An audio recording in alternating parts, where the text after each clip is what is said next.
Assalamualaikum warahmatullahi wabarakatuh. Perkenalkan, saya Karmelita Ramadhana dari kelas C920 dengan nomor pokok mahasiswa 10120472. Video ini saya buat untuk memenuhi salah satu tugas evaluasi akhir semester saya, yaitu hukum bisnis. Di sini saya akan sedikit menjelaskan tentang hukum teknologi dan informatika. Tentunya kita semua di sini sudah mengetahui bahwa teknologi tidak bisa dipisahkan dengan manusia, apalagi di dalam bidang usaha perniagaan atau perdagangan.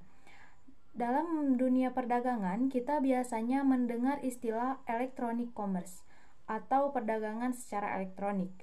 Electronic commerce adalah perdagangan yang dilakukan dengan memanfaatkan jaringan telekomunikasi terutama internet, memungkinkan pelaku usaha atau organisasi yang berada pada jarak yang jauh dapat saling berkomunikasi dengan biaya yang terjangkau. Tujuan dari teknologi informasi memberikan kepastian hukum dan perlindungan hukum bagi para pelaku di sektor e-commerce. Yang pertama, menyelesaikan masalah. Yang kedua, menumbuhkan kreativitas. Yang ketiga, mengingatkan efektivitas. Dan yang keempat, efisiensi dalam melaksanakan suatu pekerjaan. Fungsi teknologi informasi. Yang pertama, menangkap atau capture. Teknologi informasi dapat menangkap atau menerima data masukan.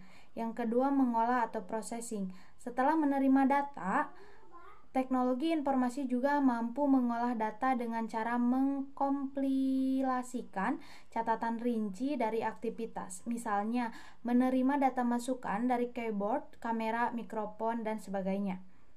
Data itu kemudian diproses dalam bentuk konversi, pengubahan data ke bentuk lain, analisis, perhitungan, dan sintesis segala bentuk data dan informasi. Yang ketiga, menghasilkan atau generating.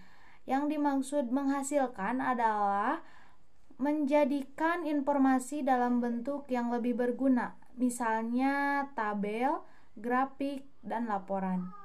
Yang keempat, menyimpan. Adanya teknologi informasi membuat data dapat disimpan ke suatu media, misalnya disket, tape, CD, DVD, hard disk, flash disk, hingga cloud store. Yang kelima, mencari kembali atau retrieval.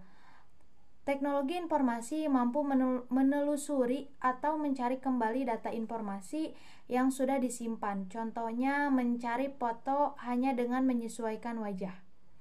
Yang keenam, ada transmisi.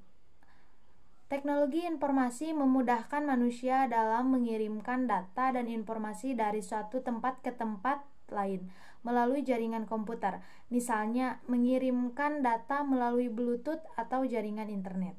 Manfaat teknologi informasi sebagai sarana komunikasi, mempermudah pembelajaran, hemat biaya, dapat meningkatkan produktivitas sebuah pekerjaan. Memanfaatkan teknologi juga sangat memberikan kemudahan baik di sektor pendidikan, bisnis, perbankan, pemerintahan, dan lain-lain. Lalu, manfaat teknologi informasi dalam bidang perdagangan. Yang pertama, kita dapat mempermudah diri sendiri dan orang lain dalam transaksi jual dan beli. Yang kedua, hemat modal atau biaya, karena tidak perlu lagi mendirikan sebuah bangunan untuk dijadikan toko. Yang ketiga, dalam mempromosikan di bagian perdagangan menjadi sangat tepat atau efektif. Yang keempat, pendapatan dalam berdagang dapat menjadi lebih mudah. Yang kelima, transaksi pembayaran yang mempermudah pembeli. Yang keenam, target pemasaran dalam perdagangan yang sangat luas. Yang ketujuh, mempermudah dalam menyimpan data-data penjualan dan pembelian. Mungkin cukup sekian materi yang bisa saya sampaikan, kurang dan lebihnya mohon dimaafkan. Terima kasih. Wassalamualaikum warahmatullahi wabarakatuh.